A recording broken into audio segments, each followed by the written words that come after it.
Welcome to my YouTube channel Ramesh online. AP ఉద్యోగులు మరియు పెన్షన్లకు 1వ తేదీనే జీతాలు మరియు పెన్షన్లు 2,000 కోట్ల రూపాయలు రెడీ.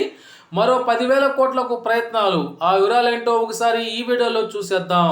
ఇక విషయానికి వచ్చినట్లయితే ఈ నెల జీతం బిల్లులో పేపర్ బిల్ అమౌంట్కు కలిపి శాలరీ తీయవద్దు అని ట్రెజరీ ఆఫీస్ వారైతే తెలియజేశారు. కావున అందరూ అవి తీసేసి మామూలుగానే బిల్ చేసుకోగలరు అనేటువంటి ఒక తాజా సమాచారాన్ని అయితే ఇక్కడ చూస్తున్నాం.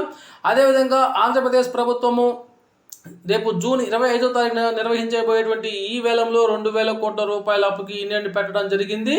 1,000 కోట్ల రూపాయలని 11 సంవత్సరాల కాల పరిమితికి, మరో 1,000 కోట్ల రూపాయలని 20 సంవత్సరాల కాల పరిమితికి అయితే అప్పుగా పెట్టడం జరిగింది.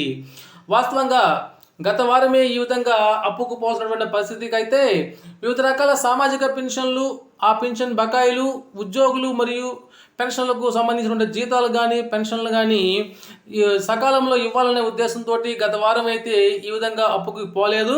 అది ఈరోజు అనగా రేపు జూన్ 25వ తారీఖున నిర్వహించబోయేటువంటి ఈ వేలంలో 2,000 కోట్ల రూపాయలకి అప్పుకైతే ఇండియన్ పెట్టడం జరిగింది. అదేవిధంగా వివిధ రకాల మార్గాల ద్వారా మరో 10,000 కోట్ల రూపాయలను సేకరించేటువంటి పనిలో ప్రభుత్వం ఉంది. ఏది ఏమైనా ఈసారి జూన్ శాలరీస్ అయితే జూలై 1 తారీఖులోనే ఇవ్వడానికైతే ఆంధ్రప్రదేశ్ ప్రభుత్వం కృషి చేస్తోంది అని చెప్పవచ్చు. ఓకే ఫ్రెండ్స్, ఇది సమాచారం. మీకు నచ్చినట్లయితే ఒక లైక్ చేయండి. Thank you.